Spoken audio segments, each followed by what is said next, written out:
Hello viewers, good morning. இதை பாருங்கள், இது மஷ்ரூம் பிரியாணி.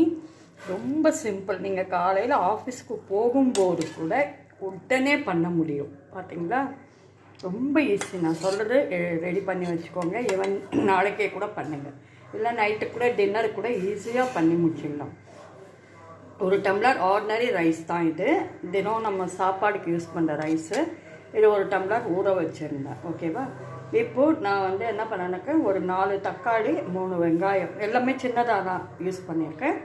இந்த ஒரு டம்ளர் அரிசிக்கு இது போதுமானது. அப்புறம் ஒரே ஒரு பச்சை மிளகா கட் பண்ணி போட்டிருக்கேன். அப்புறம் ஒரு மஷ்ரூம் சின்னதாக இந்த மாதிரி கட் பண்ணி வச்சுருக்கேன். சரிங்களா? இவ்வளோதான். அப்புறம் இதுக்கு தேவையான மீதி பொருள் என்னென்னாக்கா, மிளகாத்தூள், கரம் மசாலா, இஞ்சி பூண்டு விழுது கூட போடாமலே இது டேஸ்டியாக வந்திருக்கு. அப்புறம் மிளகாத்தூள், அப்புறம் காஷ்மீர் சில்லி போடலாம். இது ஆர்டினரி சில்லியும் போடலாம்.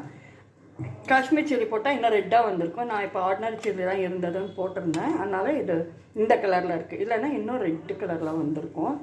அதுக்கப்புறம் இந்த மசாலா இது பார்த்திங்கன்னாக்கா, இதை பாருங்கள், இந்த பிரிஞ்சி இலை, அதுக்கப்புறம் ஒரு சின்ன பீஸ் பட்டை, ஒரு சின்ன ரவங்கம் 2, அதுக்கப்புறம் ஏலக்காயெல்லாம் போடல. அதெல்லாம் போட்டால் கொஞ்சம் ஸ்மெல் டிஃப்ரெண்ட் ஆகிடும். இவ்வளோ தான் நான் போட்டதே. சரிங்களா?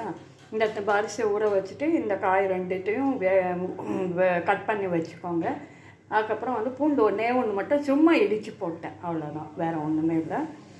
இப்போ நான் குக்கரில் தான் இந்த பாத்திரத்துலேயே வச்சுருந்தேன். குக்கரில் அரிசி கழுவி அதில் போட்டுட்டு, இதுக்கு முன்னாடி இந்த சைடில் வானலில் தக்காளி, வெங்காயம், 2 ஸ்பூன் நெய், 1 ஸ்பூன் எண்ணெய், இவ்வளோ தான் போட்டேன்.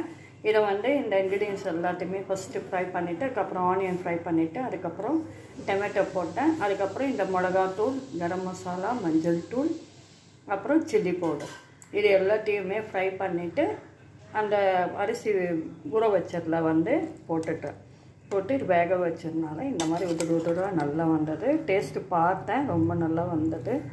ரொம்ப ஈஸி. மார்னிங் டைமில் பிஸி ஹவர்ஸில் கூட இது ரொம்ப ஈஸியாக பண்ணிடலாம். குழந்தைங்களுக்கும் ரொம்ப பிடிக்கும். மஷ்ரூம் உடம்புக்கு ரொம்ப ரொம்ப நல்லது. இதுக்கு ரைத்தாவும் பண்ணியிருக்கேன். வெள்ளரிக்காய் ரைத்தா. இது வெள்ளரிக்காய் ரைத்தா. நான் மேக்ஸிமம் வீட்டில் இருக்கிற பொருள்லாம் வச்சு அட்ஜஸ்ட் பண்ணி தான் பண்ணுவேன். ஏன்னா இது நம்ம ஹெல்த்திக்கும் நல்லது. நம்ம ரொம்ப ஆயில் அதெல்லாம் போட மாட்டோமா, அதனால் ரொம்ப நல்லது உடம்புக்கும். இதுதான் இன்றைக்கி டின்னர். லஞ்சு பண்ணியிருக்கேன். டின்னருக்கும் நம்ம யூஸ் பண்ணிக்கலாம். தேங்க்யூ ஃபார் வாட்சிங்.